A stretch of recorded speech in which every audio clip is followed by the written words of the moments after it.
Assalamualaikum warahmatullahi wabarakatuh.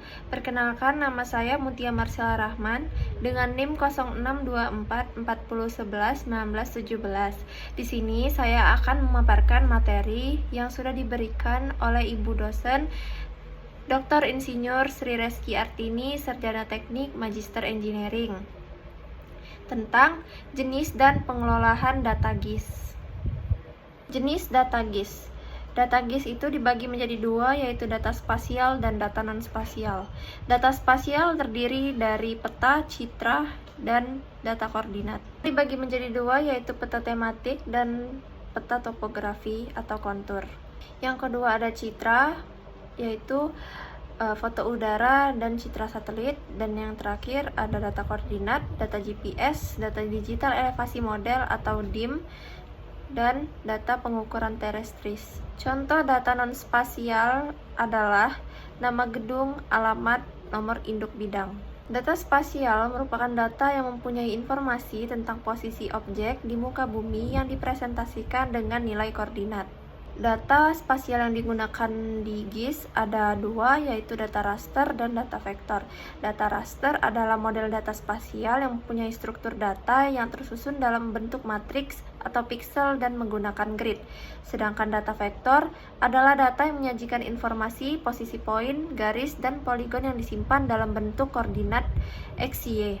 Representasi titik, garis, area dari model data raster dan vektor.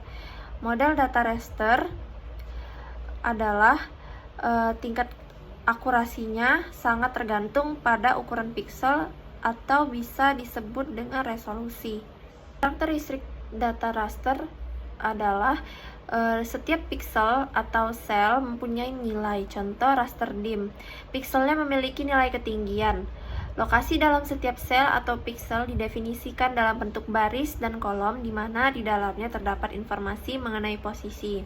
Ada contoh model data vektor dan data raster. Penyimpanan data vektor adalah penyimpanan yang sebenarnya berupa titik. Garis dibangun oleh dua titik yang memiliki koordinat yang berbeda, sedangkan poligon dibentuk dari lebih dari dua titik koordinat. Penyimpanan data raster. Data raster ini disimpan dalam suatu urutan nilai sel atau piksel. Sebagai contohnya, di sini ada angka 80, 74, 45, 34, dan seterusnya. Ukuran sel atau piksel menentukan bagaimana kasar atau halusnya pola atau objek yang akan direpresentasikan. Semakin kecil ukuran pikselnya, maka akan semakin halus atau lebih detail. Akibatnya, data storage yang besar dan mempengaruhi kecepatan proses. Representasi dunia nyata dengan model data vektor. Menurut Bernhard Sen dalam Jafar Eli 2009, bahwa sebenarnya dunia nyata dapat direpresentasikan dengan berbagai unsur sesuai dengan yang ada di lapangan. Sistem koordinat model data vektor dan raster. Apabila di dalam data raster memiliki suatu sistem koordinat, misalnya sistem koordinat model data vektor dan raster. Apabila di dalam data raster memiliki suatu sistem koordinat, misalnya koordinat kartesian, maka setiap baris merupakan paralel dengan sumbu X dan kolom paralel dengan sumbu Y. Demikian pula apabila sel atau piksel memuat sistem koordinat UTM, Universal Transverse Mercator, dan sel piksel memiliki ukuran 100, maka lokasi sel atau piksel tersebut pada 300, 500 east dan 5, 900, 600 north. Sistem koordinat model data vektor berupa sumbu X dan Y. Titik perpotongan antara sumbu X dan Y menyajikan informasi koordinat. Data spasial vektor dan raster. Kemungkinan bisa terjadi perselisihan antara kedua model data spasial ini. Dipertegas oleh Charles 1997 melalui simulasi terjadinya perpecahan antara dua buah pandangan, di mana masing-masing pandangan mencari jalannya sendiri. Representasi dunia nyata dengan model data spasial. Menurut Prahasta 2009 menegaskan bahwa kebutuhan manusia bisa berbeda satu sama lain, bervariasi, dan bahkan berubah dari waktu ke waktu, sehingga tidak ada satupun model data yang benar-benar memenuhi semua kebutuhan representasi dan analisis data spasial secara sempurna. Kedua model data spasial berbasis raster ataupun vektor akan saling melengkapi dan bahkan dapat saling dikonversikan satu sama lain. Proses konversinya sudah tersedia di software SIG. Model data vektor menyampaikan kelebihan dan kelemahan beserta konsekuensinya.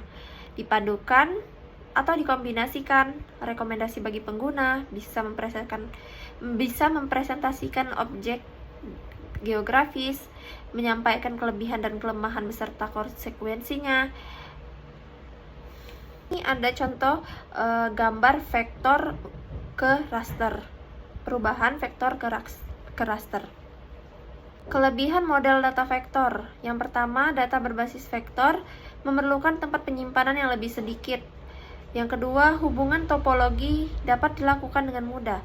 Yang ketiga, mempunyai resolusi spasial yang tinggi.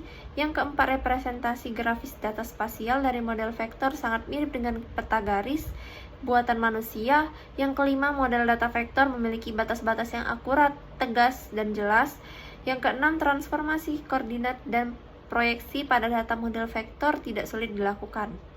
Kelemahan model data vektor. Yang pertama, data berbasis vektor memiliki struktur data yang kompleks dan tidak mudah untuk dimanipulasi.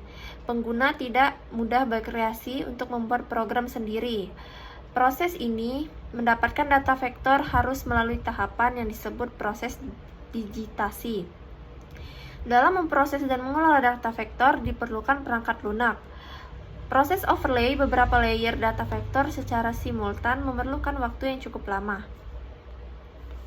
Kelebihan data raster memiliki struktur data yang sederhana, mudah dimanipulasi dengan menggunakan fungsi-fungsi matematis, proses generalisasi mudah, gambaran pembukaan bumi dalam bentuk citra raster, prosedur untuk memperoleh data dalam bentuk raster lebih mudah. Harga sistem perangkat lunak aplikasinya cenderung lebih murah. Kelemahannya, data raster memerlukan ruang atau tempat penyimpanan yang besar, sulit merepresentasikan hubungan topologi, tampilan atau representasi dan akurat posisinya sangat bergantung pada ukuran piksel, sering mengalami kesalahan dalam menggambarkan bentuk dan garis-garis batas.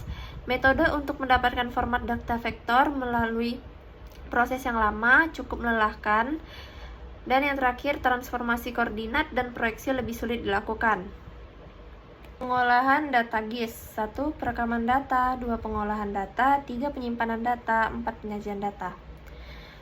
Perekaman data GIS. Perekaman data primer menggunakan data di lapangan.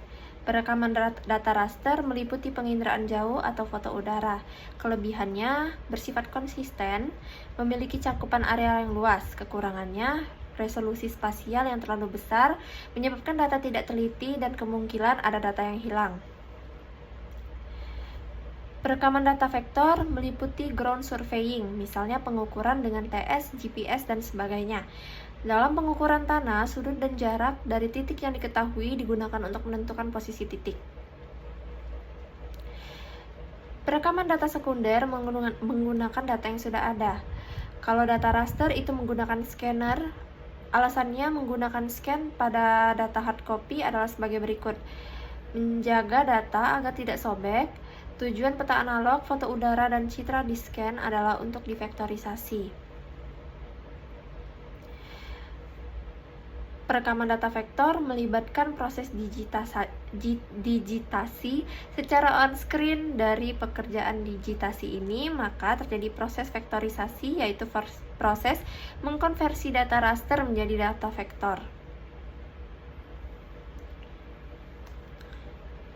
Digitasi on-screen adalah proses digitasi pada layar monitor dengan menggunakan bantuan mouse. Data scan yang berupa peta analog, foto udara, dan citra satelit sebelum digitasi dilakukan georeferensi terlebih dahulu. Menurut Krak dan Ormeling 2007, data geospasial dapat disimpan sebagai data hard copy, data soft copy dalam tempat penyimpanan data seperti CD, flash disk, dan lain-lain. Dan yang terakhir, peta virtual dalam web. Baiklah, itu saja yang dapat saya sampaikan tentang jenis dan pengolahan data GIS. Terima kasih. Wassalamualaikum warahmatullahi wabarakatuh.